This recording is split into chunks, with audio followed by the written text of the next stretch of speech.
You are listening to Leaders and Legends, a podcast produced by Veteran Strategies and featuring conversations with fascinating and impactful men and women who have shaped our world, our communities, and our history.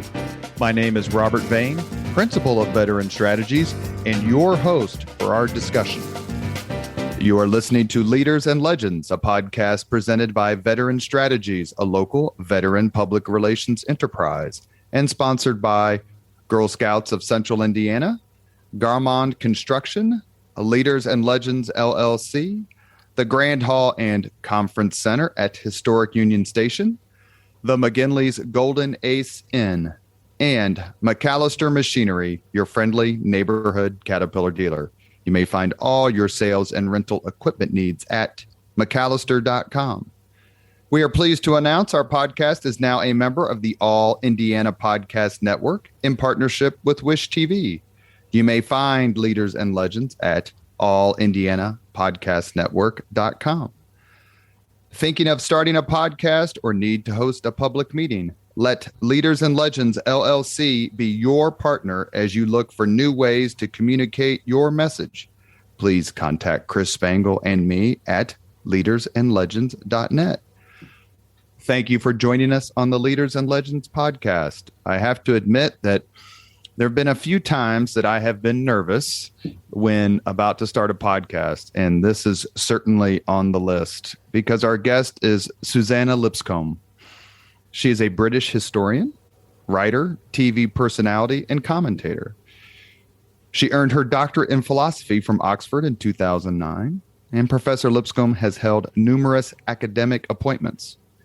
She is also a host of the podcast, Not Just the Tudors, which you may find on all the usual podcast platforms. Suzannah has 130,000 followers on Twitter, where her handle is at 16th capital C girl. And she has a Facebook page with more than 68,000 followers.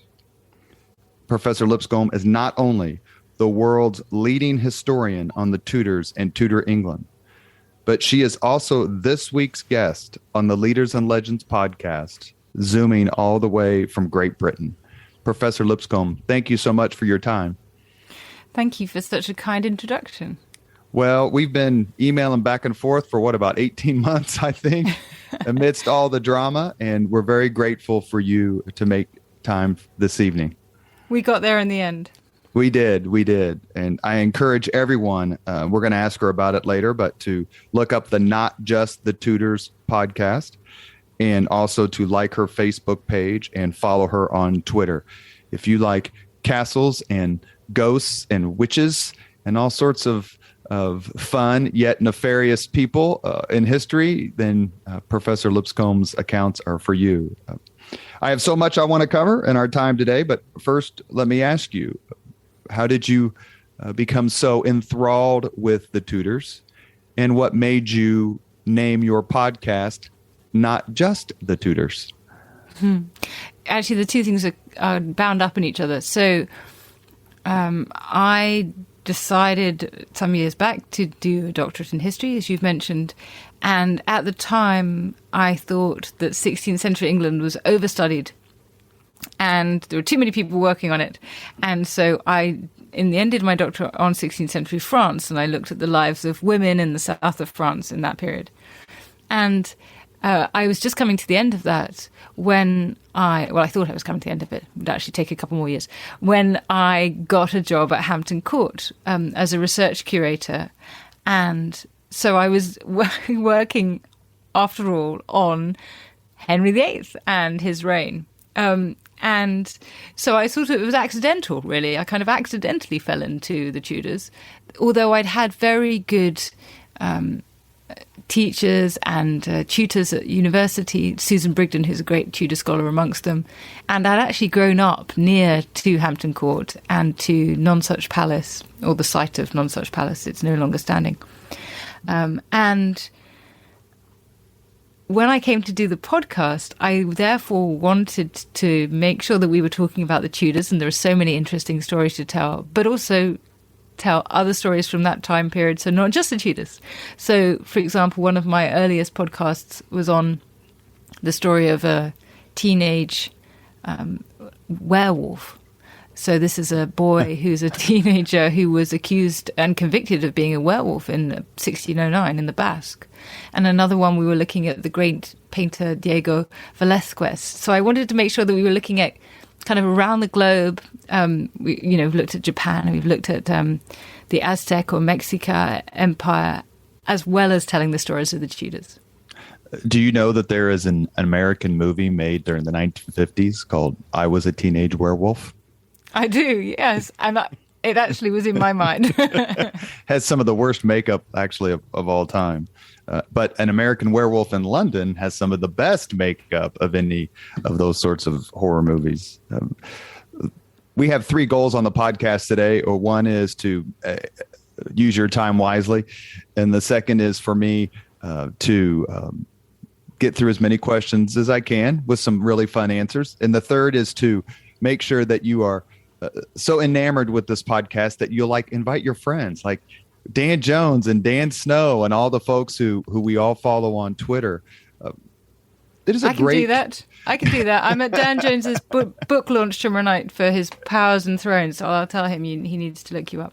Well, the reason I mentioned these names, and there are so many others, Helen Carr, who I would love to have on, because I know she has her new book on John of Gaunt, who was actually the patron of my graduate school thesis subject, Sir Thomas Erpingham. But there's such a great cadre of historians. I don't know if younger is the best word, but maybe that is the best word. How fun is it Always to be aging? Yeah. Well, for those of us who grew up reading, Elton and Scarisbrick, and there's so many great Garrett Maddenley, so many great Corey Barnett, B.H. Liddell Hart, those historians. There's a new class, there's a new generation. Is it fun to be a part of that and to be able to emphasize and research new things? It certainly is, and it's a very supportive group of people. In fact, what's so exciting in mentioning the book launch tomorrow night is that I'll see these people for the first time in about 18 months, right? Some of them, because we haven't had any of these occasions. Of course, like everybody, life has been on hold for so long. And it is very nice to be part of a group of people who are uplifting and encouraging each other in that regard, and therefore who push each other to try new things. Dan Jones has been a big influence on me. We worked together on a few TV series, and he's been a big influence on me in terms of thinking about how I write. And so my next book is very much a narrative history book, and trying to see what I can do and use the terrible jargon, push the envelope on that. And so there's been a sense in which there's been encouragement, and Dan Snow, of course, is responsible for the History Hit Network, and he's the one who suggested I start up Not Just the Tudors podcast. So there's been such great support. And it's, I think there is something, when we all started out, and some, Helen Carr amongst them, are younger than others, but there's been a sense that it was nice to see fresh perspectives and fresh faces coming on the scene. But the thing about historians, of course, is that we're like fine wine or cheese. We get better as we age, so we're okay. Well, there are so many great American historians who David McCullough, Stephen Ambrose, Ron Chernow. I've had some of them on the Leaders and Legends podcast, Peter Cousins, who are doing some of their best writing. Craig Simons who's a naval historian, Civil War historian, has a new book coming out about Admiral Nimitz. He's in his 70s. There's no reason to stop writing unless you run out of ideas, and I just can't imagine that that's a problem. No, as long as you are able to get to the archives, and increasingly these days, the archives are going online, so that it is possible to even circumnavigate that problem. Then I think as long as the brain is still working, we're all good. Did it help in your research? Since your PhD dissertation was on a topic related to France, did you start studying a foreign language very young? I mean, I did French at school. I had only studied it up to the age of 16. I was there was quite a lot of French speaking in the family, and we lived in Switzerland for a few months when I was a child, and I'm sure those things helped. But I had no idea of the sort of learning curve I would be on when I decided, I can easily do it in French, it'd be fine. And then I was learning to read not only academic French, so articles in French, but also 16th century French, and that in manuscript. So the chief challenge with a lot of the records I was using was being able to read the handwriting of the darn things. I mean, they were just so unintelligible that trying to sort of piece them together was first of all having to sort of pull them apart, so not literally, obviously, don't get upset, but there was a sense in which the language was a real barrier. But as I say, I didn't know how difficult it was going to be. So I studied French for 10 years and tried to do some research in graduate school on French and gave up quickly and walked down to the French professor with whom I was great friends and said, please help me, just please. And she said, yeah, they're both French, but they're completely different languages. Yeah, that's right. And it was quite funny because I lived in the south of France, in Nîmes, for a while. And so I sort of developed these weird, registers of French. I was, in my late 20s when I was living there, I guess. And so I had friends who were teaching me the kind of French slang. So I had that kind of register. And then there was the academic French, and then my 16th century French. I had kind of no normal adult French. I could speak in slang, or I could speak in very high elevated academic. It was very funny, really. Yeah. I do not read fiction very often, and I get asked occasionally. I mean, you read plenty of it in college and in graduate school and all that sort of thing. And I get asked occasionally why I don't. There's romance and there's intrigue and there's betrayal and all that in fiction. And when I get asked why I don't read it much, my answer is always if I want to delve into those worlds, I just read about the Tudors. And it's all real, and it all happened. In some ways, to me, that the Tudors seem stranger than fiction and more salacious than fiction. Am I way off base? Not at all. You're certainly on base. I think that that's absolutely the case. I mean, I am a great fiction reader, but I would say the thing about history is it contains all of that stuff, right? It contains everything that's ever happened. So whatever you're looking for, it's there. And with the Tudors, we've absolutely got all of the racy stuff you could possibly imagine. I mean, we've got the sort of tabloid story of the man who marries 6 times. We've got the Virgin Queen. We've got tales of daring do. We've got tales of terrible executions and exploitation. We've got characters that we can see for the first time. I'm sure that's so important that actually the Tudors is the first age where we know what they look like, a lot of them, because of the portraiture of the time that survives, or we know what the architecture is like. So we're quite a visual people. But in terms of the stories, the characters and the events of that period, it's a tumultuous, extraordinary time. I'm hoping to get to Holbein's portraits later on in the podcast if we have time. But it seemed to me that the period that I studied in later in college was the Lancastrian period. And then there was this horrible period known as the Wars of the Roses, which my thesis director, who got his PhD here in the United States at Indiana University, he wrote about the House of Godwinson, Harold II, and those who was defeated by William the Conqueror in 1066. But he told me, an incredibly brilliant man, said that he always found the Wars of the Roses complicated, like so complicated he had a hard time figuring it out. Is it fair to say that the Tudors brought order out of that chaos? Well, certainly it's easier to follow the narrative a little bit more. From a historical point of view, yes, they did. It's not quite as straightforward as we first think. It's not sort of 1485. Henry Tudor wins the crown at the Battle of Bosworth, and then all is well. He spends many years of his reign, basically all of his reign really, fighting off pretenders to the throne, people claimants to the throne. And even after his death, Henry VIII is troubled by a number of people who still have just as good a claim to the throne as he does. So it's a little messier than we like to think, but it certainly does sort of resolve the direction of travel, at least for a century. Am I remembering correctly? Did Henry VII put one of the claimants in the kitchen? Didn't he work? He did as a scullery boy. Was that Simnel? Which one was? I can't remember. Lambert Simnel, that's right. Yeah, who was this claim to the throne of England and ended up working in the kitchen. You mentioned 1485 in Bosworth Field, where Henry Tudor wins the throne by conquest and defeats Richard III. Two quick questions. One, what was your reaction as a Brit and as a historian when King Richard's bones were found beneath a car park in Leicester? I think that's right. That's right. And I have to ask, is Richard III responsible for the deaths of the princes in the Tower? That second one is a massive question.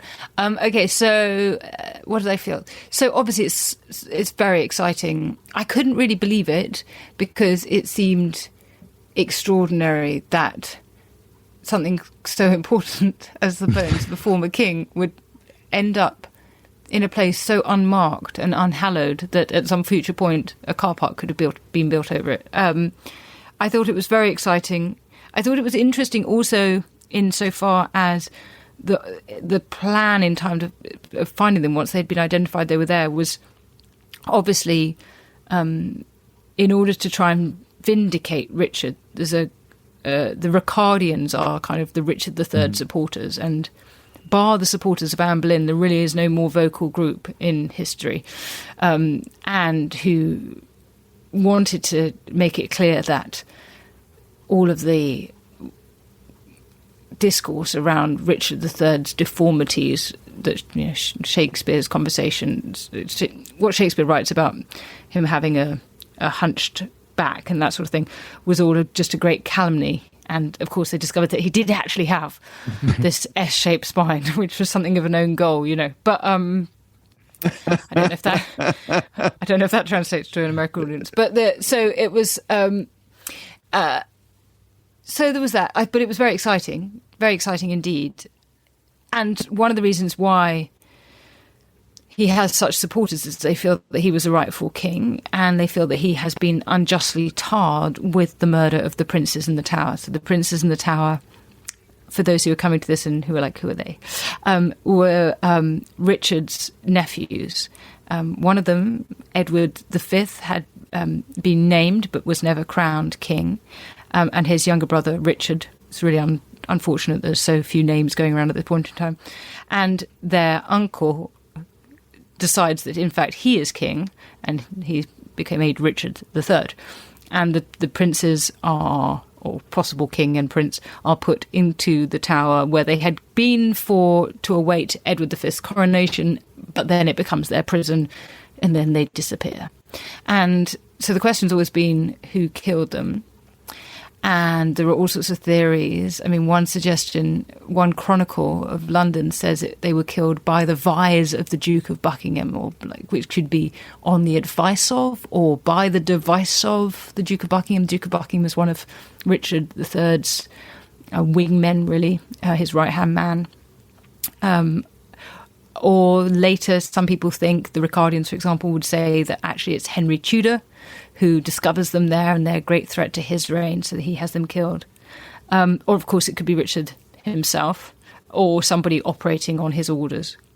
I mean, my feeling... Will no one rid me of these troublesome kids, to paraphrase Henry II?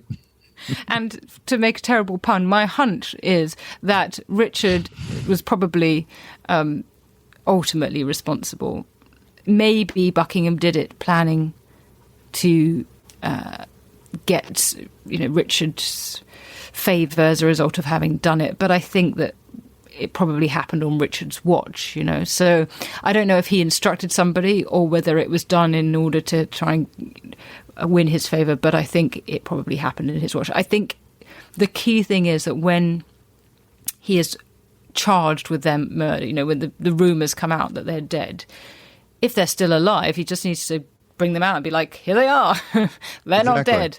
If they are dead, then he needs to bring out witnesses who say, look, they died of the plague or whatever. But the fact is that they're just not produced. And that, I think, is a problem. You mentioned that he thought he was king. So Richard III is the brother of Edward IV, who is victorious in the Wars of the Roses, dethroning Henry VI. And eventually Henry VI meets his scheduled demise, as most deposed kings usually do. By what right did Richard III think that he should be king? Or was it just related to Edward V's youth?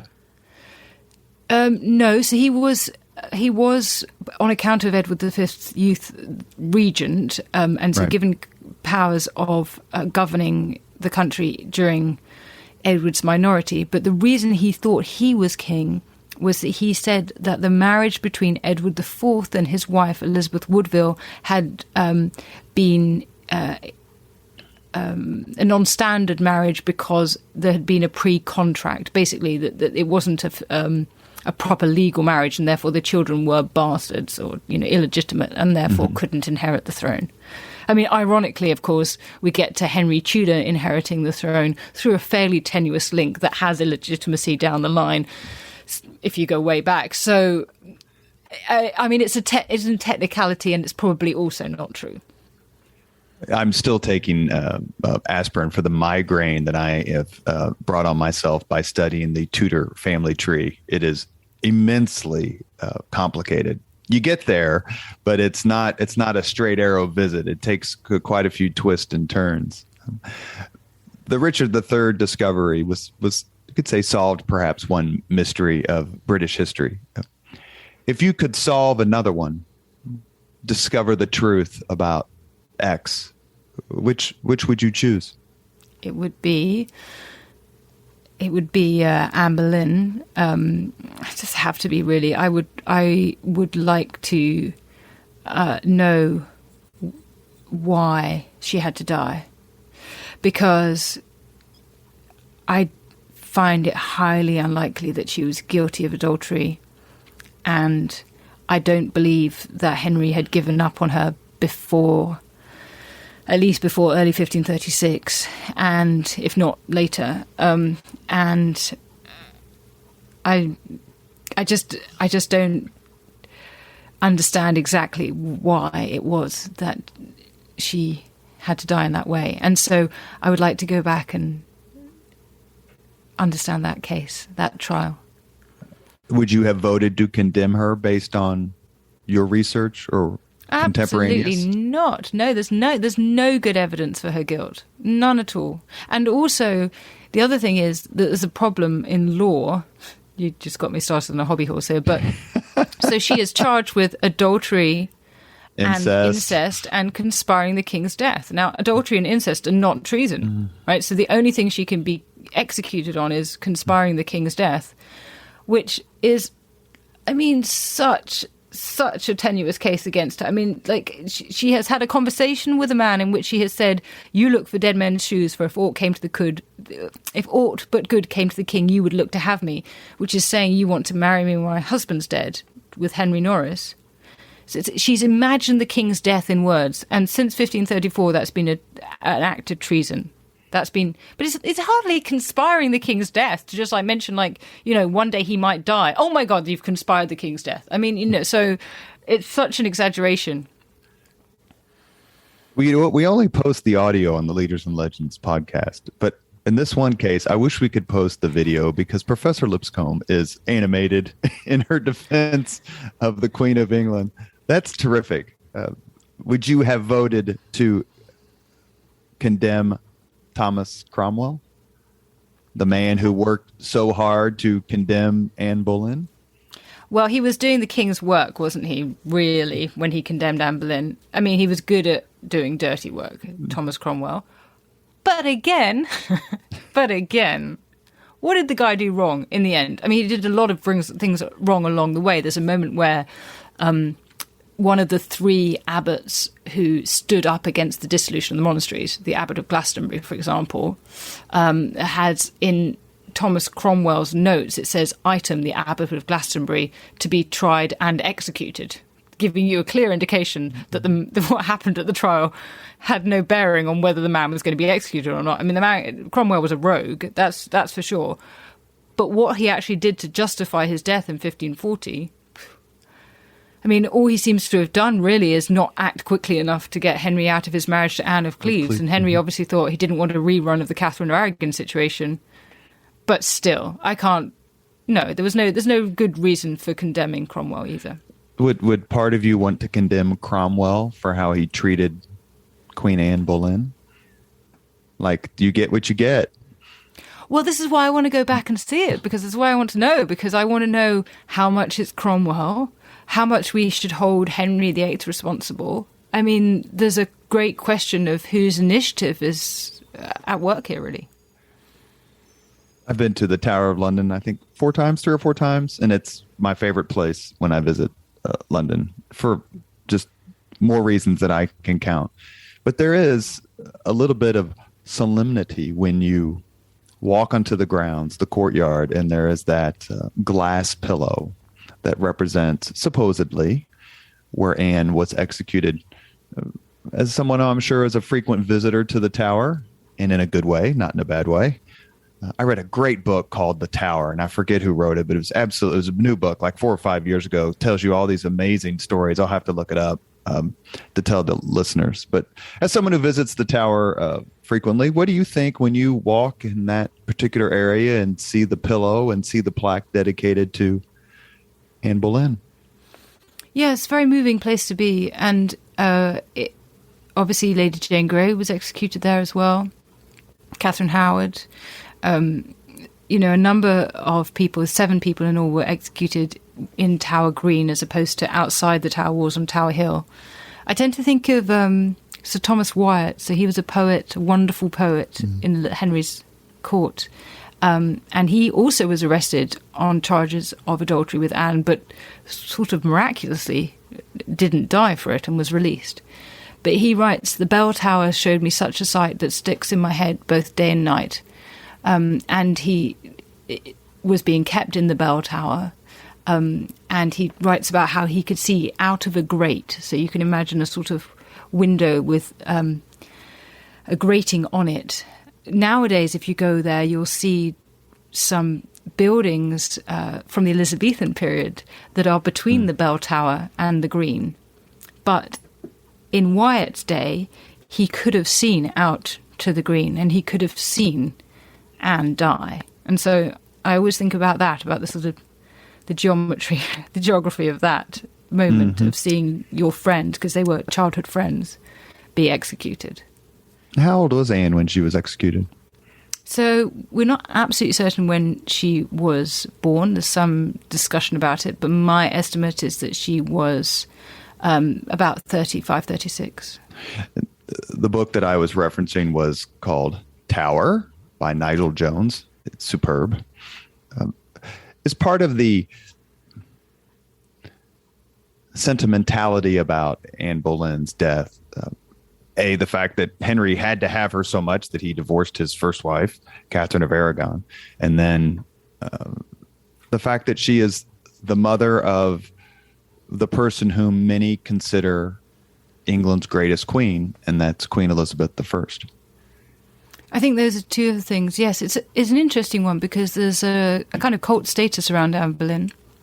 And maybe it's partly because of her tragic death and that she's Elizabeth's mother and that Henry had moved heaven and earth to be with her. And there's also a sense in which she's often seen as a kind of proto-feminist, that she had stood up for what she believed in. Not quite sure how she did that, but that's one of the things that's often said about her, or that she, had not wanted to be Henry's mistress. That's often cited as something of importance. She wouldn't sleep with him until... Yeah, which is a sort of strange value for people to like, yes, she was, anyway, she made a promise.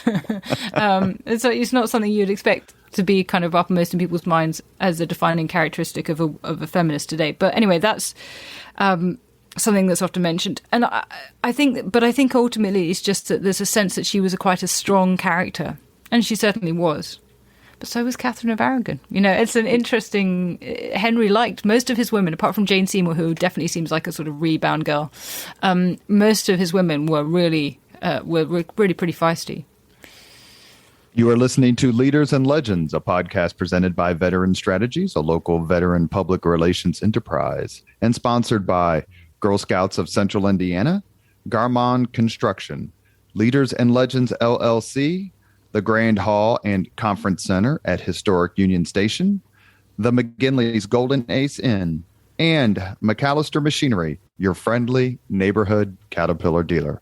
Our guest today is Professor Suzannah Lipscomb, British historian, and without a doubt, one of the most delightful follows you will ever have on Twitter or on Facebook. I strongly suggest you look her up on Twitter. Her handle is at 16th C Girl, capital C, and she has a Facebook page. Just look her up. More than 68,000 followers on Facebook and 130,000 followers on Twitter. May I ask one more condemnation question? Sure.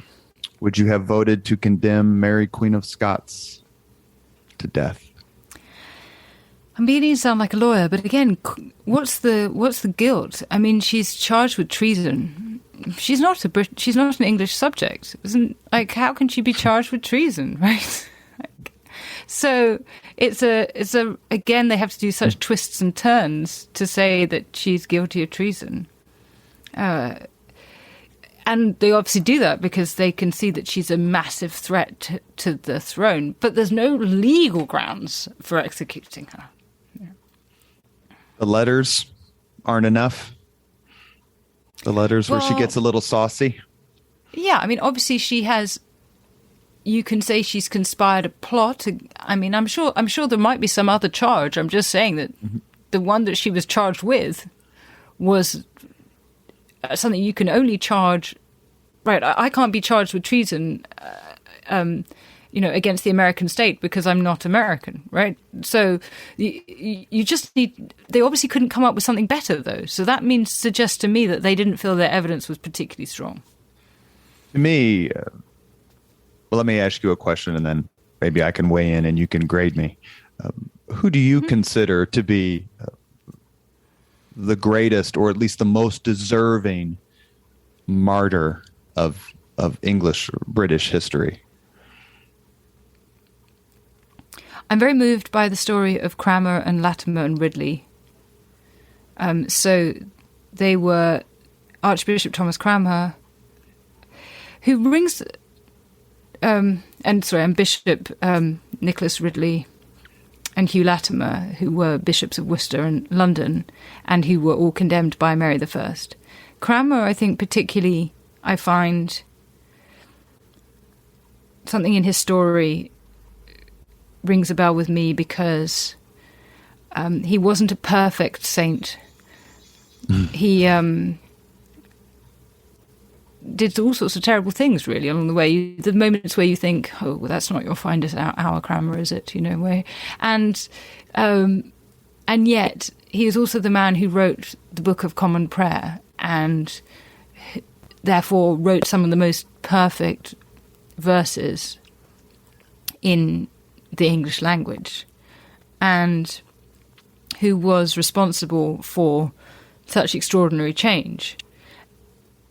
But from Mary I's point of view, he was the man who had basically rendered her father and mother, who had taken the Roman Church away from the English people, and who, was personally responsible for that. And so she wanted to make sure that he wasn't just condemned for treason, but also for heresy. And so I find the story of Cranmer being forced to watch his friends, Ridley and Latimer, die in a ditch, be burnt in a ditch outside of Oxford, near where I'm speaking to you from, and then for Cranmer himself to suffer the same fate a year later. Very moving. You're discussing Bloody Mary, Mary I, who was the daughter of Henry VIII and his first wife, Catherine of Aragon. Does Bloody Mary deserve her nickname? Only if we're going to say bloody Henry VIII and bloody Edward VI and bloody Elizabeth I as well. I mean, they all were responsible for as many deaths as Mary. I mean, as a Catholic, I like to think that Bloody Mary's getting a bad rap, but I could be wrong. She is getting a bad rap. She's getting a bad rap because she's Catholic and because she was a woman. And those two things combined have not really favourably served her in English history. I think that if you look at Edward VI's reign, for example, a comparative one, people always go, oh, well, look how many people died, but Elizabeth was on the throne for 45 years, or Henry was on the throne for 37 years. But Edward VI, after the rebellion in Norfolk in 1549, in the 2 weeks after that, as many people were killed in a fortnight among the rebels as were killed Protestants in Mary's reign. So if we're talking just quantity, then, of course, actually, Edward was just as bloody as Mary. The reason why she is held up as being bloody is partly because of the way they died, and not just that the people died. So 312 people died either in the sort of fires of faith, as Eamon Duffy has called them, at the stake, or awaiting trial. That they're dying for their faith, for their conscience is part of it. And that the sort of great turn of English history thereafter is away from Roman Catholicism. We kill a king for goodness sake for being a bit too Catholic. So you can see that's not the direction we're going. She's referring to James II. Well, he wasn't killed, but he was booted. Charles I, and we get rid of James II later for being too Catholic. Exactly. So it's a general trend. Mary Queen of Scots, to me, when you were talking about it earlier, there are people in history who you read about, and it's just a bit tough to get through because you know how it ends. Yeah. I think for Americans, the person you could say that about perhaps would be Abraham Lincoln or John F. Kennedy. When you look at the footage or the film of Kennedy getting off the plane in Dallas in November of '63, you're like, just get back on the plane. For Mary Queen of Scots, to me, she, along with Catherine of Aragon, are the two most tragic figures of the Tudor period. Am I being too sentimental, or would you rank others ahead of them? They're certainly they're very moving stories. I often find the story of Catherine of Aragon very moving indeed. I mean, Mary, Queen of Scots, she's certainly a tragic figure. She's also a real moaner, right? Like she's not so. I mean, she's having a terrible time, to be fair, but she doesn't. But she doesn't show any of the sort of fortitude that we see in Catherine of Aragon. And of course, the other thing that we often condemn her for, I suppose, censorious historians, is that she's made some terrible choices of men. But, which of us hasn't? So we can be a bit moralistic, I think, sometimes in our judgments. But I think that actually, you're right. I mean, these are very tragic stories, these women. Mary Queen of Scots. And Lady Jane Grey, perhaps. I'd say Lady Jane Grey as well. Go ahead. Please expand on that and make sure that the listeners know who Lady Jane Grey was. I'd also add Lady Jane Grey because she was a 16-year-old girl who was named as queen after Edward VI died. So Edward VI being Henry I. I'll get there in the end. Edward VI being Henry VIII's eldest son. And he was a Protestant, so he didn't want to name his half-sister Mary I, we've just been talking about as so-called Bloody Mary, as his heir. So instead he named his Protestant cousin Lady Jane Grey and claimed that Mary was illegitimate.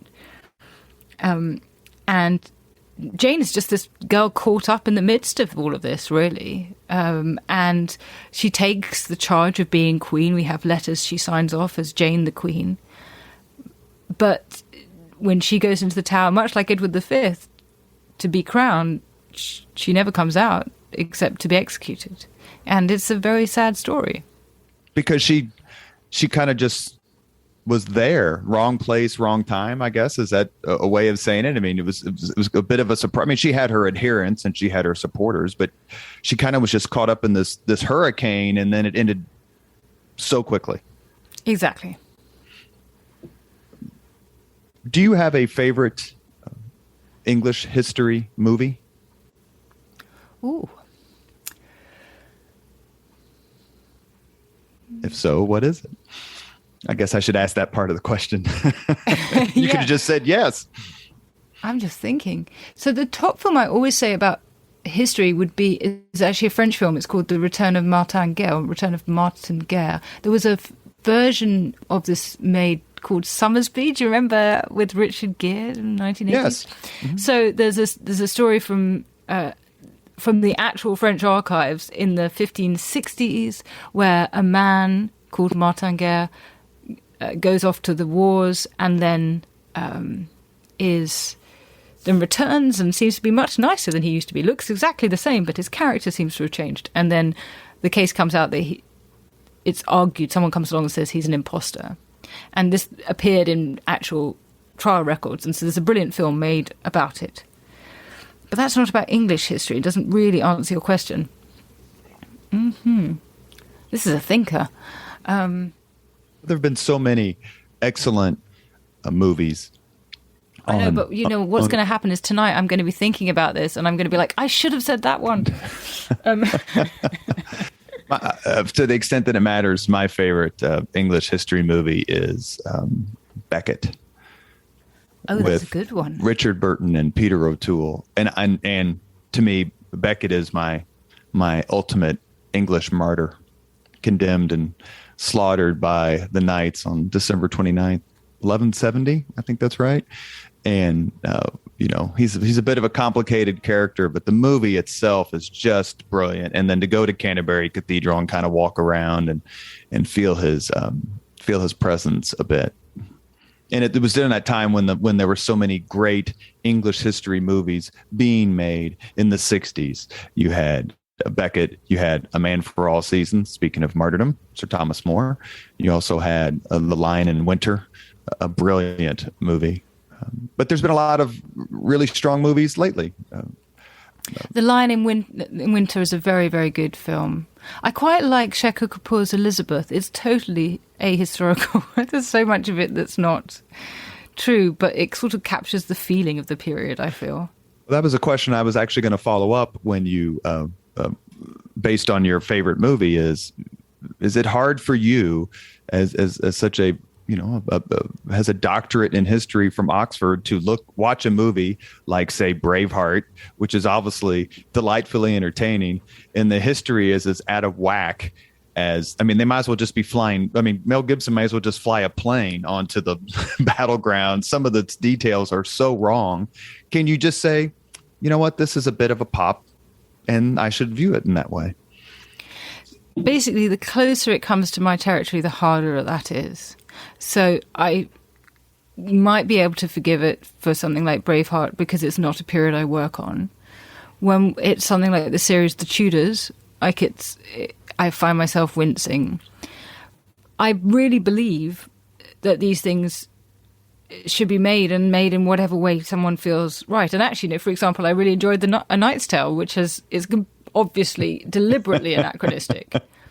But maybe it's because it was so deliberately so that it could get away with it. Like, in the same way as if you're watching Game of Thrones, it's not trying to be history, it's just kind of borrowing from history.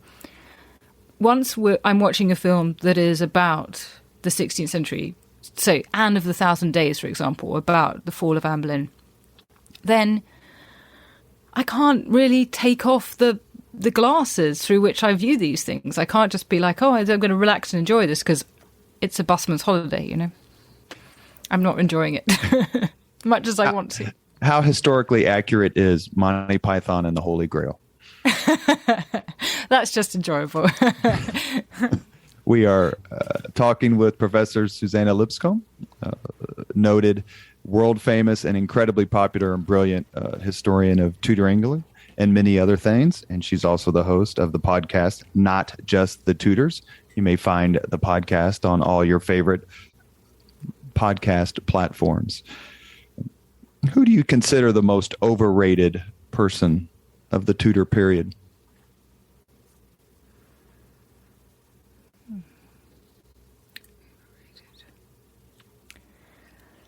Can I let you into a secret? I actually think that Elizabeth I is kind of overrated.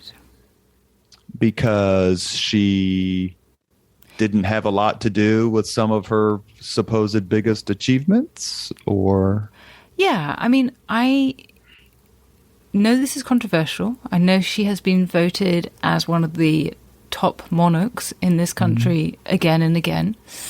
And you're right. Like, actually, most of the things that were done in her name were not done by her. And they were mostly done in the face of her not making decisions and being fairly non-committal and fickle.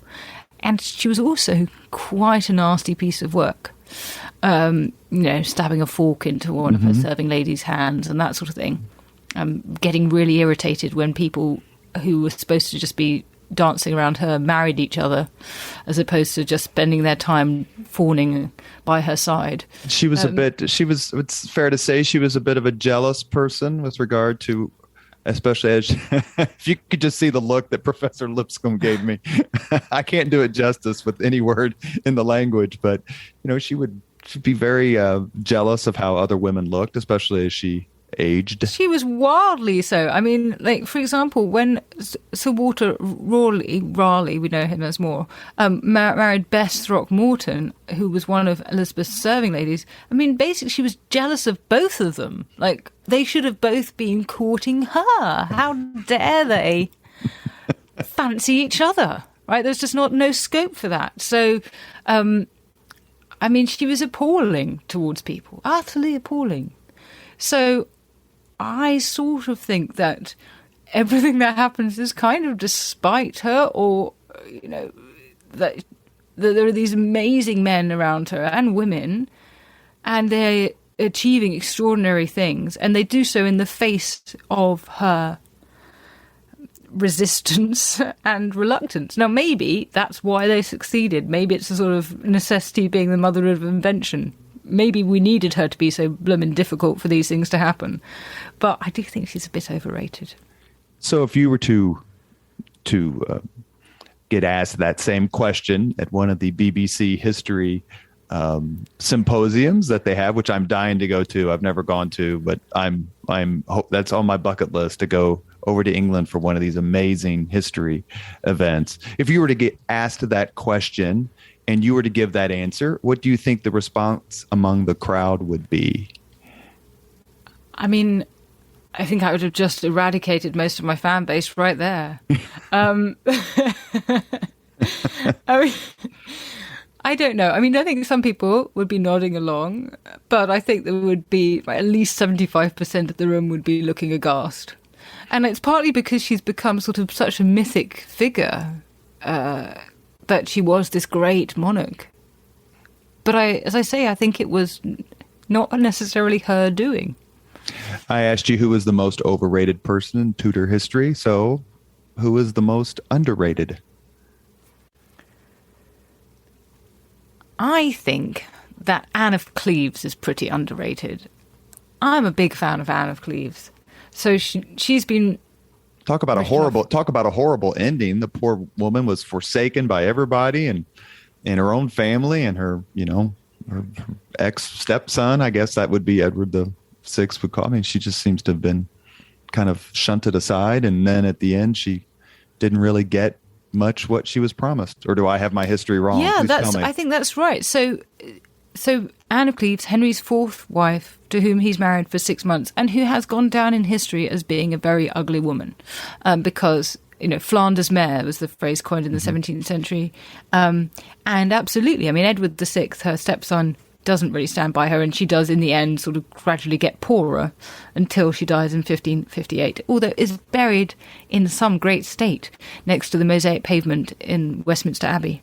1558, isn't that the same year Elizabeth comes to the throne? Yeah, that's right. Bloody Mary dies, or Mary the First, I guess we should say. And the same year that Mary the First dies. Yes, that's right. But I think she was an extraordinary woman. She seems to have been...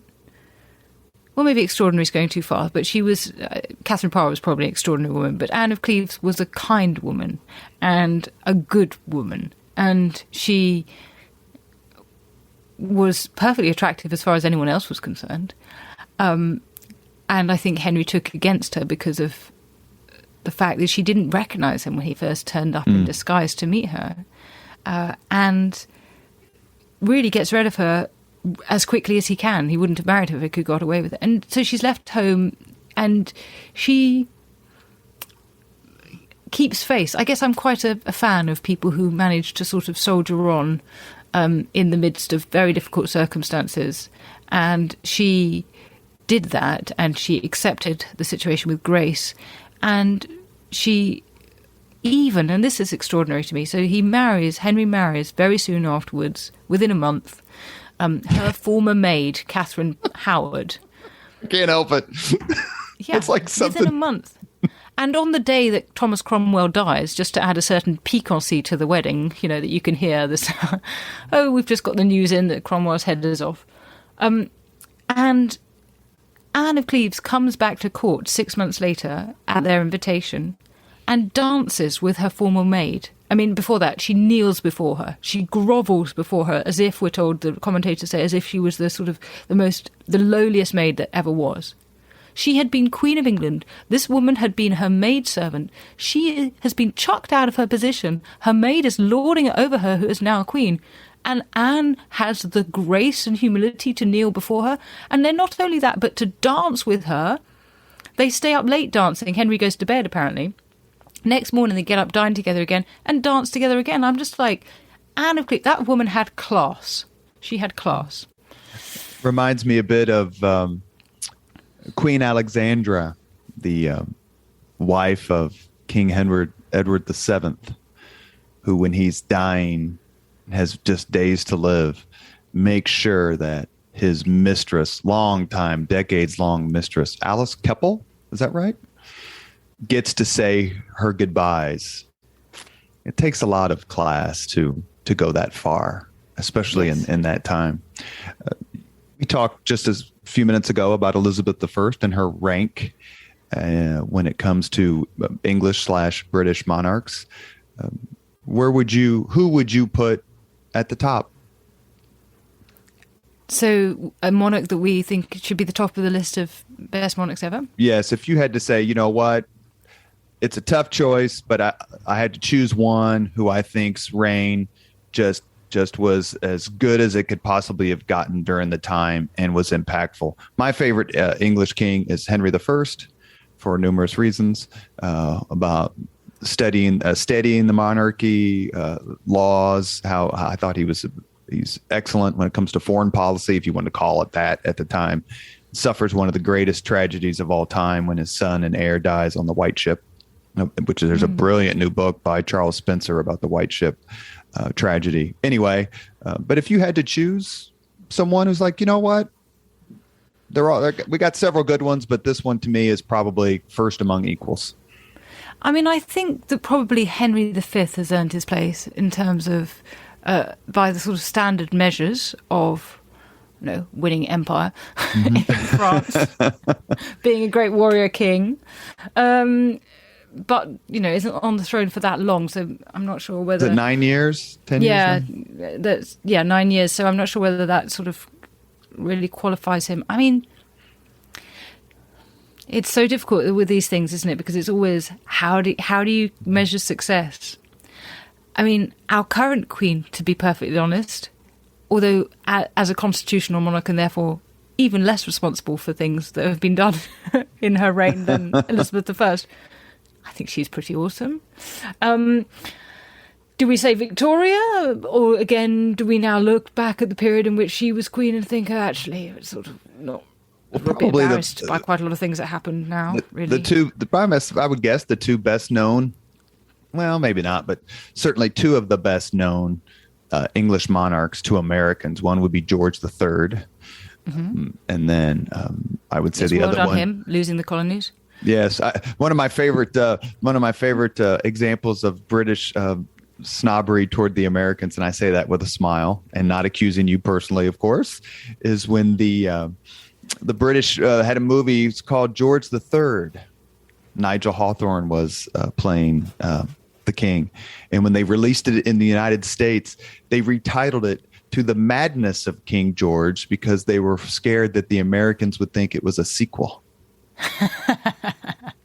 Is that true? That is absolutely true. I thought it was a delightful little bit of of English attitude. I think it's funny. And the other one would be obviously because of Braveheart, Edward I, known as Longshanks. Yes, and a very impressive king. I also really like the depiction of George III in Hamilton. That wonderful story. Just brilliant. We have just a few minutes left with historian Suzannah Lipscomb. If you could go back in time and box the ears of any figure in British history, whom would you choose? Probably John Hawkins. Sir John Hawkins. I'm not sure a boxing of the ears would be completely sufficient, really, but he was the person who was responsible for starting the slave trade, essentially. He was a privateer. He was going to West Guinea in the 16th century, and he's one of the first English people, anyway, to start transporting Africans across the seas. So I think a boxing of the ears would be the least I could do. Perfect answer. No. If you could have someone representative of the Tudor era on Twitter, whom would you choose? Other than Shakespeare, please. Or Shakespeare and. Yes. Well, I've mentioned Thomas Wyatt. He did an almost equivalent at the time, actually. There was a manuscript called the Devonshire Manuscript, which circulated around the court in the 1530s. And many women at court, as well as the great poet Sir Thomas Wyatt, wrote little ditties in it and responded to each other. So it was kind of like an early modern Twitter. So I think he'd be quite good at it. I have several other questions, and I'm not going to get to all of them. I think I have like 178 questions, and I've gotten to like 20 of them. But the Tudors, to wrap up the discussion on the Tudors before we move on, they were able to do something collectively, perhaps, that most, or at least a few of the dynasties before them were unable to do. And that is to successfully pass the crown to a new dynasty relatively bloodlessly. The Anglo-Saxons couldn't do it. They were conquered by the Normans. The Lancastrians couldn't do it. You could even say the Plantagenets couldn't do it when Richard II was kicked off the throne in 1399 by someone who eventually became Henry IV. How were the Tudors? I read a book called The Right to be a King. I forget who wrote it. It was all about the Stuart and Tudor sort of handoff. How were the Tudors able to basically give up their throne to the Stuarts in 1603 in a way that kind of just kept things going in a certain way without an execution, a death, some giant battle that decides things? I think it largely comes down to the people around Elizabeth I. So in this case, particularly to Robert Cecil and others who had a game plan for how to manage the transition. Because Elizabeth made it particularly difficult by not nominating her successor. So they had to imagine all the possible scenarios. And of course that changed constantly over her reign. And then be able to swing into action. So, getting riders on the road, getting up to Scotland, telling the news quickly before it got out, crucial to their success. And interestingly, given that we talked about Lady Jane Grey and Mary I earlier, or Jane I and Mary I, if we want to be picky about it, we could say that one of the problems when Edward VI was dying was that the information wasn't kept quiet, And so Mary learnt that Edward was dying and was able to escape, so he couldn't choose his successor in the way he wanted. Now, this isn't Elizabeth necessarily choosing her successor, because she refuses to be pinned to it, but it means that the people around her were poised, prepared, ready to go at the moment that she died. She's succeeded by James, who is the son of Mary, Queen of Scots, and I think the great grandson of Margaret Tudor, who is the sister of Henry VIII. Last question before we get to the 5 questions that we end all of our podcasts on. A few years ago, I was on a TV show, a history TV show, a local show, hosted by a phenomenal man named P.E. McAllister, who was a proud Scot, who actually, since we're recording this on August 30th, would be 103 years old today. He lived to 101 and was a huge lover of history and hater of Edward I at the same time. We did a show on the most impactful premature deaths in history. And the one that I nominated of several was Arthur Tudor.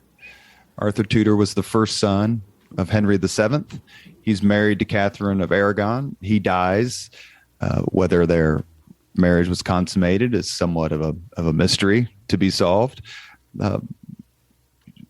Who would you nominate as the most significant or a significant premature death, not only in Tudor history, but in English history? There are so many. There are so many. But the one that comes to mind is the Tudor one. It's Catherine of Aragon and Henry VIII's first son, or only son, I suppose.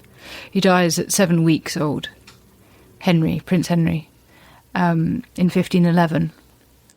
If he had lived, the course of English history would have been entirely changed. We've reached the point in the Leaders and Legends podcast where we ask the same 5 questions of all of our guests. Professor Lipscomb, are you ready? No. They're such difficult questions. Does that work in your class? Well, some of them. No, it doesn't. No, it doesn't. I still have to go ahead. What was your first job?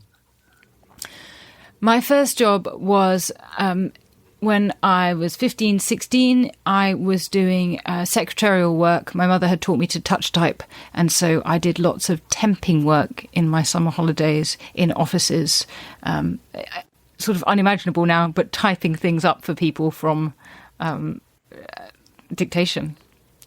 What was your first concert? My first concert was the Rolling Stones. Amazingly, might even be one of my parents' first concerts as well. But I went, I don't know how old I was, teenager, and they were incredible. Rest in peace, Charlie Watts. Oh, man. Number 3, if you could, these are always tough for historians who come on the podcast, but number 3, if you could recommend any book for someone to read, which book would you choose? Oh, this has just been, I'm still deciding as I try and answer, because I've been wrestling with this one. Do I say a history book, or where am I going to go in the end? What am I going to plump for? I think I'm going to go for Viktor Frankl's Man's Search for Meaning. I'm having a sort of doubt that was actually its title. Hold on a second. When you know something so well, you actually talk nonsense. Yeah, Man's Search for Meaning. I think I'm going to go for Viktor E. Frankl's Man's Search for Meaning, which is the story of his time in a concentration camp, and of discovering really what is at the core of who we are in the face of such evil. If you could witness any event in history, be there as it happens, which event would you choose? If you want to choose a Tudor event and a non-Tudor event, since you're zooming from London or from England, we'll give you 2. Okay, well, I'll tell you what, the Tudor one, you might even guess, because we've talked about it already. I want to be at Anne Boleyn's trial. And I want to know exactly what went down there and what was said. What was the evidence? Because we don't have the trial records. We just have the indictment. So I want to be there. I want to see their faces. I want to look them in the eye. And I want to try and figure out what I think happened. The non-Tudor one, without wishing to sound too pious, but once I'd thought of this, I couldn't unthink it. I wanted to be on the road to Emmaus. So I want to see what happened when those two men reported having met the resurrected Christ. Last question. If you could have dinner with anyone living today, 2 hours off the record, talk about anything you want, whom would you choose? So my choice here was split between two fairly big, predictable sort of names, which would be Obama, because I just think the man is extraordinary. And he's the most cited, most chosen person for this, which I think, and then I think the second most chosen is George W. Bush, ironically.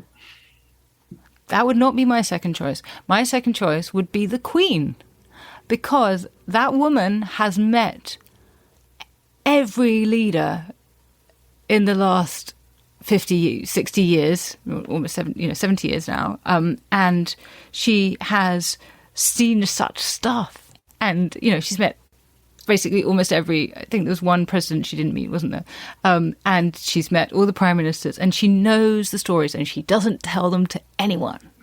So I would love to have 2 hours with her. Have you ever met her? No, I haven't. Strangely, as it so happened, I haven't ever met her. And I wish I would have loved to have met Prince Philip. I would have loved to have met him. But the British royal family they're in the news for lots of things these days, but they also seem to be in the news quite a bit. I think it's Prince Edward who is the big historian, who tries to, am I wrong, who tries to keep that sort of history up and does a lot of funding and that sort of thing. Have you, I guess as an American, I should ask, have you got to meet any member of the royal family? You're so prominent, you're so respected, it makes sense that they would reach out to you.